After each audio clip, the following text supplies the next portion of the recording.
धनुष उठा लिया हाथ में। हाथ में धनुष उठाए के बाद में कि सोई तज जीवन की आसर फिर बांधे सो छोड़ो।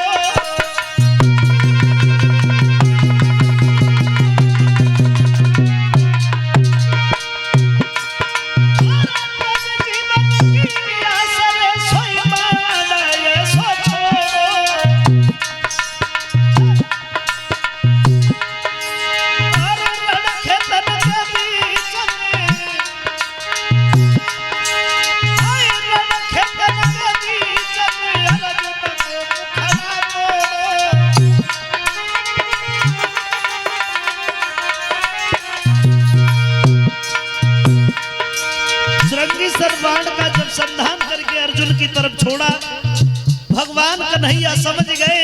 अर्जुन तो समझ भी नहीं पाए, तो पार्थ को समझाते हुए बोले हैं कि हटो, श्रृंगिसर नाम का बाण आ रहा है।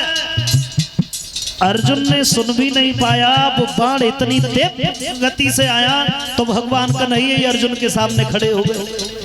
भगवान को देख करके वो बाण तेजहीन होकर के वापस चला गया। अंत में नतीजा ये हुआ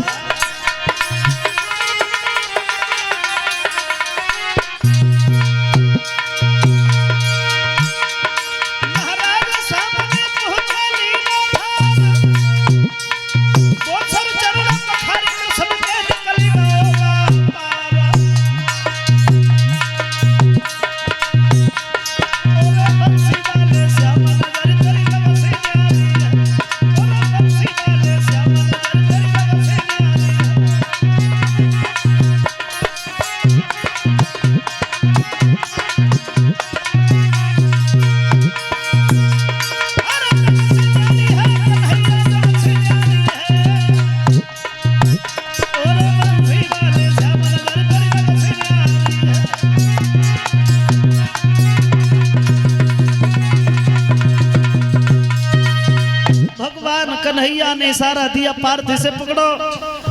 और उसी समय अर्जुन ने मौका लगते ही उसे अपने रथ से बांध लिया है पकड़ के, और रथ से बांध के चले जहां पे द्रौपदी खड़ी हैं उनके पास ले जा करके खड़ा कर दिया। पांचाली, ये है तुम्हारे बच्चों का हत्यारा, अब इसे जो चाहो वो तुम सजा दे सकती हो। और जैसे ही भीम ने देखा है तो क्रोध आ गया, आवाज लगाई, क्यों रे कमीन, कहाँ है वो तेरी तलवार? वो तलवार निकाल, मैं भी देखे तेरी तलवार की धार कितनी पहनी है, जिससे तूने हमारे निर्दोष बच्चों का वध किया है। और भीम के ऐसे वचन सुने कांपने लगा, आवाज लगाई, पांचाली मुझे एक बात बता,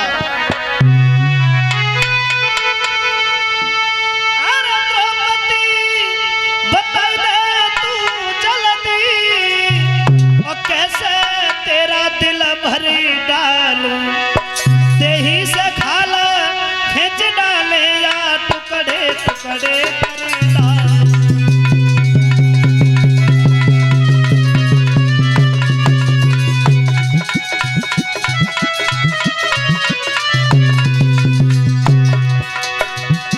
भीम कहने लगे, पांचाली हमें ये बता कि इस कमीन की दशा क्या की जाए, क्या दंड दिया जाए इसे?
तेरी तलवार निकाल। और प्रांचाली द्रौपदी के सामने अस्तुस्थामा ने दोनों हाथ जोड़े, बाद में पैर पकड़ लिए, पांचाली माफ करना, हमसे बहुत बड़ी भूल बनी है, बहुत बड़ी भूल, इतनी बड़ी भूल बनी है कि अगर हमें मृत्यु दंड भी दिया जाए तो वो भी न्याय नहीं हो पाएगा। मैंने तुम्हारे बच्चों का वध किया है जो निर्दोष थे, वो इसलिए हमसे हुए हैं क्योंकि मैंने दुर्योधन का नमक खाया था। और ये बात बिल्कुल सही है, जैसा खाओगे अन्न वैसा बनेगा मन।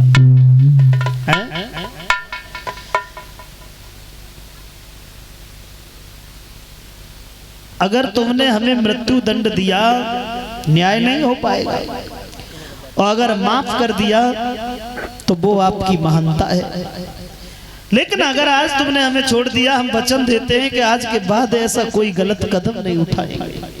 और रोता हुआ चिल्लाता गिड़गिड़ाता देखा है तो दया आ गई, और भीम से एक बात कही, ऐसा करो अब इसे नहीं मारो, क्योंकि इसके मरने से भी मेरे बच्चे तो जिंदा नहीं होंगे। ये हमारे गुरु का पुत्र है, जाति से ब्राह्मण है, और अपनी माँ का अकेला पुत्र है। जितना कष्ट मुझे अपने 5 पुत्रों का है, उतना ही कष्ट इसकी माँ को भी होगा, इसलिए इसे नहीं मारो। बलधारी बेबस ब्राह्मण पर अब क्या हथियार उठाते हो, और जाने भी दो हो चुका दंड, क्यों व्यर्थ कलंक लगाते हो। ब्रह्म हत्या लग जाएगी और कुछ नहीं होगा। और देखो स्त्री तो वही है जिसके हृदय में दया है, शील सद्भाव है, दूसरी स्त्री के दर्द को समझे कि जिस तरीका से 5 पुत्रों का दुख मुझे हो रहा है, वैसे ही इसकी मां को भी कष्ट होगा। ये बात भगवान कन्हैया ने सुनी तो आगे बढ़े और जवाब दिया, धन्य है पांचाली तुम्हारी जैसी स्त्री को, और अगर ये पृथ्वी टिकी है तो तुम्हारी जैसी महिलाओं के ऊपर। बोले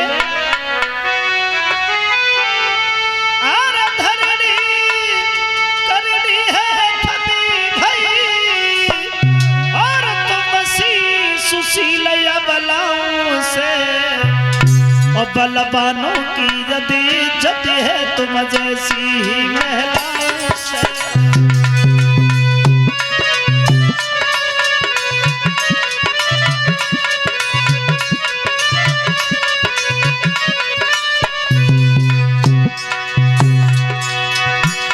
पांचाली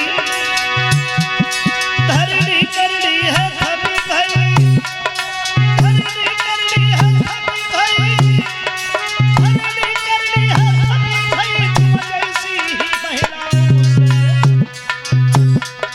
बलवानों की यदि इज्जत है तुम जैसी अबलाओं से।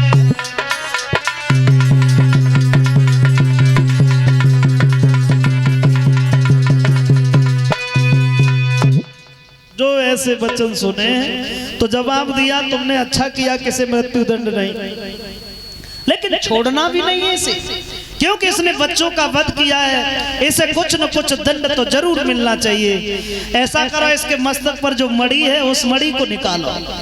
अर्जुन आगे बढ़े हैं मणि निकालने के लिए, तो